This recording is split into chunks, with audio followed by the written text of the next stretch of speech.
5 की आंच में सबसे पहले बात बांग्लादेश में हिंसक प्रदर्शन की, जो लगातार जारी है। इस बीच अब इसकी आग भारत तक भी पहुंच गई है। सियासी फिजाओं में बयान का जहर अब दिखने लगा। कांग्रेस नेताओं के बिगड़े बोल ने एक बार फिर से सियासत को गरमा दिया है। पूर्व केंद्रीय मंत्री सलमान खुर्शीद और मध्य प्रदेश के पूर्व मंत्री सज्जन सिंह वर्मा के बयान पर बवाल मचा हुआ है। सियासी तनातनी के बीच देश के साथ एक ऐसी दुश्मनी सामने आ रहे हैं जो बयानों में दिख रही है।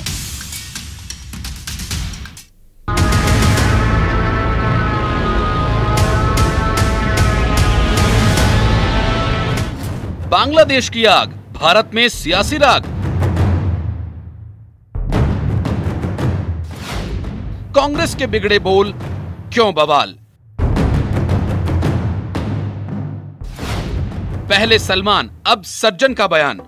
श्रीलंका में जनता प्रधानमंत्री के घर में घुसी, अब बांग्लादेश में घुसी, अब भारत का नंबर है।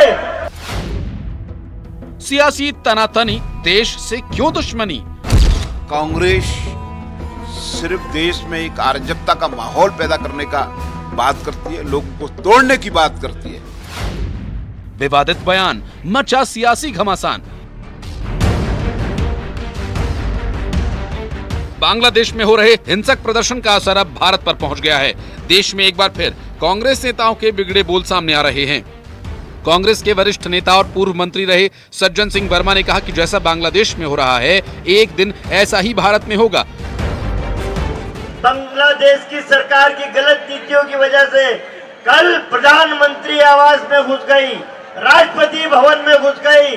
याद रखना नरेंद्र मोदी जी, एक दिन ये जनता जितने सड़क पे हिलोरे ले रही है, एक दिन तुम्हारी गलत नीतियों से तुम्हारे प्रधानमंत्री निवास में घुस जाएगी, कब्जा कर लेगी। अभी श्रीलंका में हुआ, पहले श्रीलंका में जनता प्रधानमंत्री के घर में घुसी, अब बांग्लादेश में घुसी, अब भारत का नंबर है। अब भारत का नंबर है। सिर्फ सियासत चमकाने के लिए ये कैसा बयान है? क्या देश से मान और सम्मान से बढ़कर कोई राजनीति है? ऊर्जा मंत्री प्रद्युम्न सिंह तोमर ने भी कांग्रेस पर निशाना साधा। प्रद्युम्न सिंह तोमर ने कहा कि कांग्रेस तोड़ने की बात करती है और पीएम मोदी जोड़ने की। कांग्रेस देश में अराजकता का माहौल बना रही है। कांग्रेस सिर्फ देश में एक अराजकता का माहौल पैदा करने का बात करती है, लोगों को तोड़ने की बात करती है, जबकि देश के यशस्वी प्रधानमंत्री माननीय नरेंद्र मोदी जी जोड़ने की बात करते हैं और उनके उत्थान के लिए काम करते हैं। पूर्व मंत्री सलमान खुर्शीद ने भी एक कार्यक्रम के दौरान कहा कि जो बांग्लादेश में हो रहा है वो भारत में भी हो सकता है। सलमान खुर्शीद के विवादित बयान पर सियासत गर्मा गई है। बीजेपी और आम आदमी पार्टी ने कांग्रेस पर हमला बोला। भारत में लोकतंत्र की जड़ें बहुत मजबूत हैं। नफरत फैलाने की भी कोशिश की जाती है, दंगे फसाद कराने की भी कोशिश की जाती है। यहाँ पर अपने वोट की ताकत से नफरत फैलाने वाले लोगों को लोग हराते भी हैं, हटाते भी हैं। उन्होंने एक किताब लॉन्च के परिस्थिति में ये कहा है, किताब लॉन्च के इवेंट में कहा है, भारत में एक तरह से प्रोटेस्ट होंगे, भारत में आगजनी होगी, जो बांग्लादेश में हुआ है वो भारत में होगी। इसकी चेतावनी कांग्रेस पार्टी की तरफ से सलमान खुर्शीद जी ने दिया है और कई दिग्गज जो वहाँ मौजूद थे, शशि थरूर से लेके अन्य नेता भी वहाँ मौजूद थे, एक तरह से उनकी स्वीकृति थी। बांग्लादेश की आग अब भारत तक पहुंच गई है और सियासी पारा भी हाई हो गया। लेकिन सवाल ये कि क्यों देश में रहने वाले देश के खिलाफ खड़े हो रहे हैं? क्या सिर्फ सियासत चमकाने के लिए? Bureau report, news 18।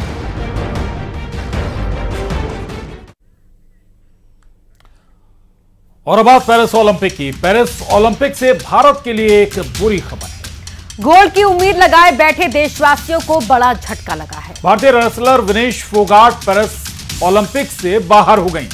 बाहर होने की वजह है, मुकाबला शुरू होने से पहले उनका वजन तय कैटेगरी से ज्यादा होना सामने आया है। बताया जा रहा है कि विनेश फोगाट 50 किलोग्राम भार में खेल रही थी, लेकिन उनका वजन 100 से 150 ग्राम ज्यादा हो गया, जिससे उन्हें अयोग्य घोषित कर दिया गया। पीएम मोदी ने विनेश फोगाट का हौसला बढ़ाया है। उधर राहुल गांधी ने भी फोगाट को लेकर एक इमोशनल पोस्ट किया।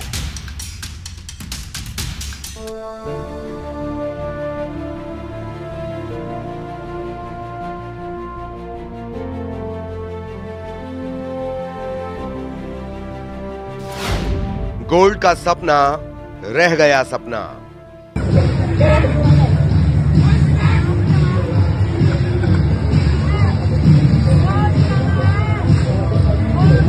फोगाट का संग्राम भारी पड़ा कुछ ग्राम।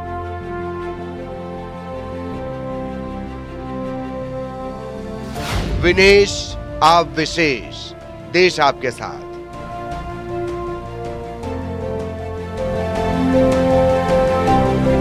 प्रैक्टिस के दौरान विनेश फोगाट ने मां से वीडियो कॉल पर बात की। मन में एक ही बात थी, गोल्ड लाना है मां।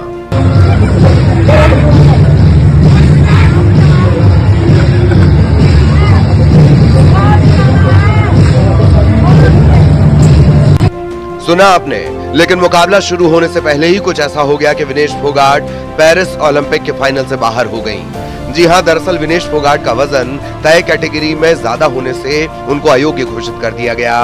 सबसे मुश्किल बात यह है कि इस फैसले के खिलाफ अपील भी नहीं की जा सकती।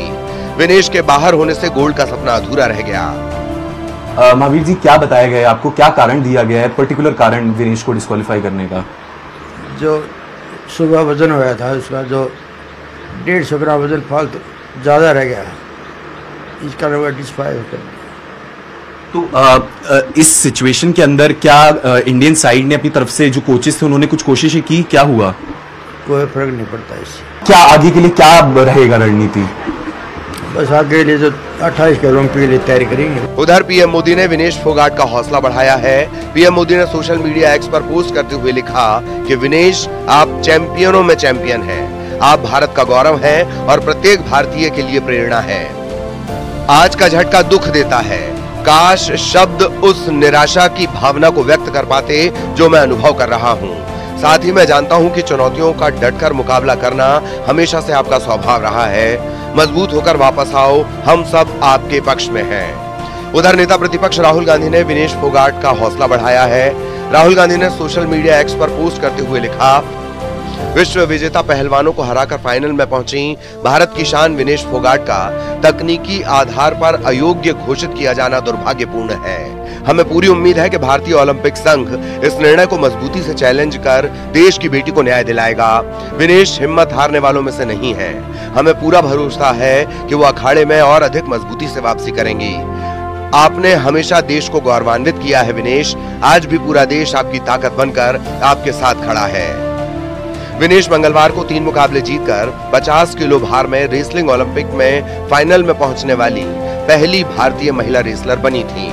विनेश फोगाट के पेरिस ओलंपिक से बाहर होने के बाद देश भर से प्रतिक्रियाएं सामने आ रही हैं। Bureau report, news 18।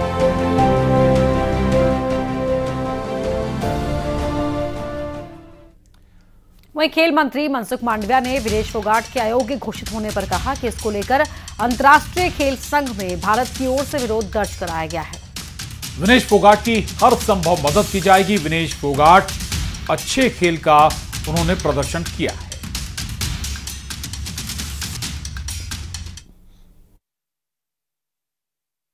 बाहर होना पड़ा है। विनेश 50 केजी की कैटेगरी में खेल रही थी। इस मामले को लेकर भारतीय ओलंपिक संघ ने अंतर्राष्ट्रीय कुश्ती संघ से कड़ा विरोध भी दर्ज किया है। नेशनल भारतीय ओलंपिक संघ की अध्यक्षा पीटी उषा भी अभी पेरिस में है। प्रधानमंत्री जी ने स्वयं उसके साथ बातचीत करके उचित कार्यवाही करने के लिए, उचित एक्शन लेने के लिए भी उसको कहा गया है। तो वहीं विनेश फोगाट पर बात करें तो नीता अंबानी का बयान सामने आया है। आईओसी की मेंबर भी नीता अंबानी। विनेश फोगाट पर रिलायंस फाउंडेशन की चेयरपर्सन नीता अंबानी का बयान है कि आज पूरा देश विनेश के दर्द के साथ उनके साथ है। विनेश एक चैंपियन फाइटर हैं। विनेश मजबूत होकर वापस आएंगी। आने वाली पीढ़ी के लिए प्रेरणा है। हम सभी विनेश के साथ हैं। तो ये बड़ी खबर आपको बता रहे हैं। विनेश फोगाट को लेकर सभी अपनी अपनी प्रतिक्रिया दे रहे हैं। नीता अंबानी का भी ये बयान सामने आया है। रिलायंस फाउंडेशन की चेयरपर्सन है नीता अंबानी और आईओसी की मेंबर भी हैं। कहा है कि आज पूरा देश विनेश के इस दर्द में उनके साथ है। विनेश एक चैंपियन है, विनेश एक फाइटर हैं, लगातार उनका हौसला भी बढ़ा रही हैं नीता अंबानी। इससे पहले आपको याद होगा वो तस्वीर भी जो सामने आई थी पेरिस से, जब भारतीय ओलंपिक टीम के सदस्यों की हौसला अफजाई की थी, उनका सम्मान किया था नीता अंबानी ने। और अब इस घड़ी में भी विनेश फोगाट का समर्थन कर रही हैं नीता अंबानी। वो कह रही हैं विनेश मजबूत होकर वापस लौटेंगे। तो पूरा देश भले ही दुखी है, लेकिन इस दुख की घड़ी में विनेश के दर्द के साथ खड़ा है और देश को उम्मीद थी कि गोल्ड विनेश लेकर आएंगी, लेकिन डिस्क्वालिफिकेशन के चलते इस दुख की घड़ी में देश विनेश फोगाट के साथ मजबूती के साथ खड़ा है।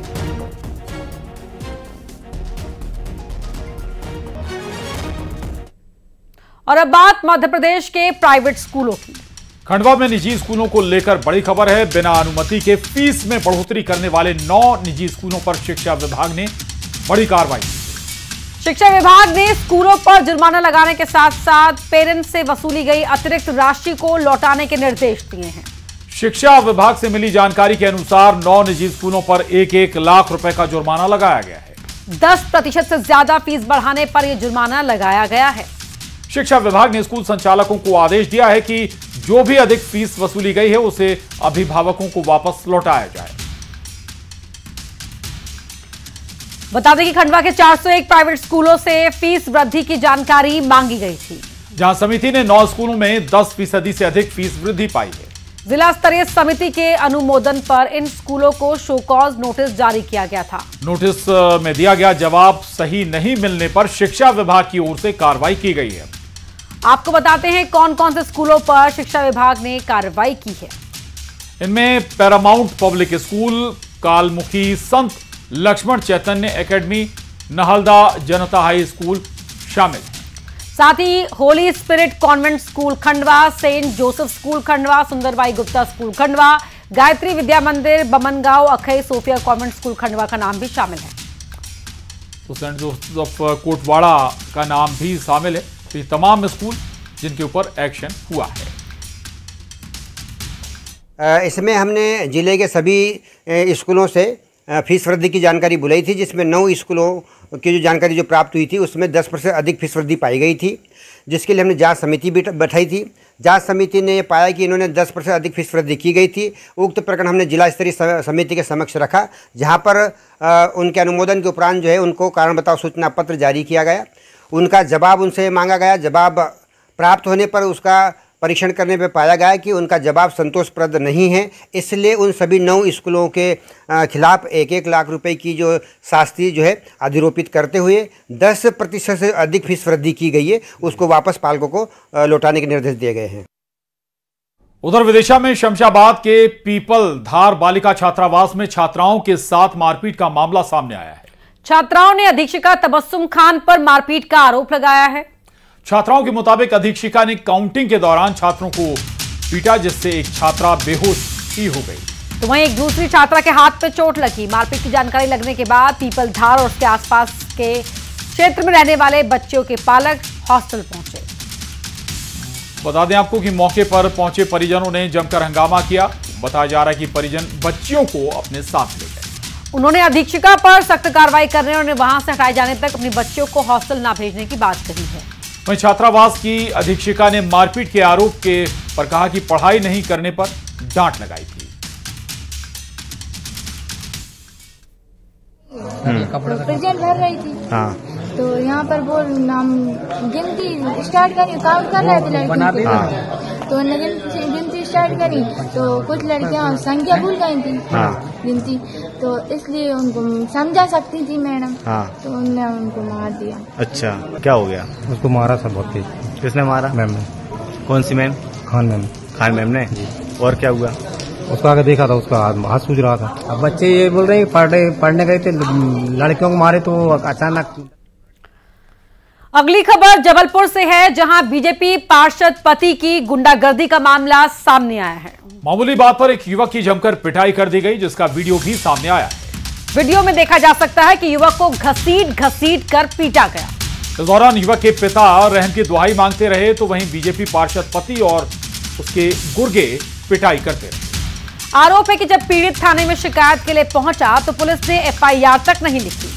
आरोपी हनुमानताल के संत रविदास नगर के पार्षद का पति। बताया जा रहा है कि सड़क पर फैली निर्माण सामग्री में पैर लगने से पार्षद पति बिफर गया। उसने अपने 4-5 गुर्गों के साथ मिलकर पीड़ित अमन चौधरी की जमकर पिटाई कर दी। मारपीट में गंभीर रूप से घायल हो गया। और अमन का आरोप है कि बीजेपी पार्षद माधुरी सोनकर के पति राजेश सोनकर ने शिकायत करने पर गंभीर परिणाम भुगतने की धमकी दी है। वहीं पीड़ित के साथ शिकायत करने पहुंचे भीम आर्मी ने 7 दिन के अंदर कार्रवाई न होने पर सड़क पर उतरकर आंदोलन की चेतावनी दी है।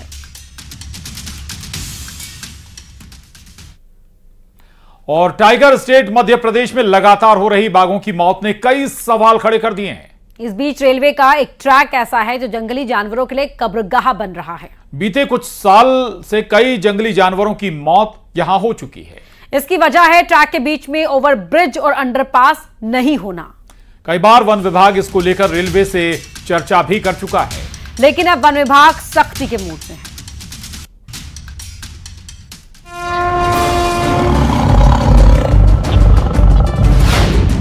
रेलवे ट्रैक है या कब्रगाह, एक ट्रैक बना मौत का काल।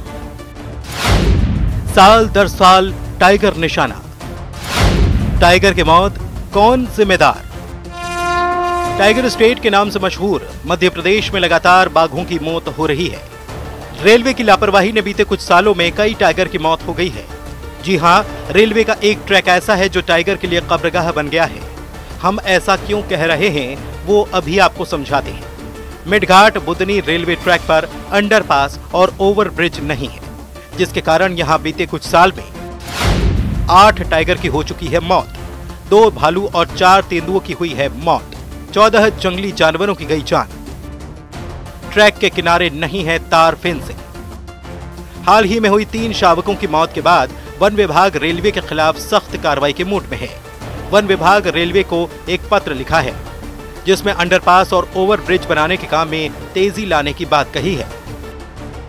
बैठक के बाद ही निर्णय हो पाएगा उसमें, और जो उल्लंघन किया होगा तो जो उनकी कमी रहेगी तो सुधारने के लिए उनको लेटर जारी करेंगे। अभी भी पीछे से वाइल्ड लाइफ ने जो है ना चिट्ठी लिखी है कि ये कंडीशन थी कि इनकी आप देख लें, जो कमी है तो उसको पूर्ति करें। मेडघाट के जंगल के आसपास जानवरों के लिए अंडरपास और ओवरब्रिज बनाए जाने थे, लेकिन 1-2 जगह ही फेंसिंग की गई, जो जानवरों की मौत की वजह बन रहा है। कुछ स्थान पर चेन लिंक फेंसिंग की गई है और बाकी शेष स्थान ऐसे ही बचे हैं जिससे जानवर की मृत्यु हो रही है। और हमारे यहाँ वन्य प्राणी की काफ़ी मात्रा है, तो हमेशा वो विचरण करते हैं, तो इसलिए दुर्घटना आए दिन होती रहती हैं। इसकी सुरक्षा करना बहुत ही जरूरी है ताकि वन्य प्राणी में संख्या में उसकी सुरक्षा हो सके। वन विभाग के साथ ही स्थानीय लोगों का भी मानना है कि रेलवे ट्रैक के कारण जंगली जानवरों की मौत हो रही है। अब देखना होगा कि इसको लेकर रेलवे की ओर से क्या किया जाता है। भोपाल से रमाकांत दुबे, न्यूज़ 18।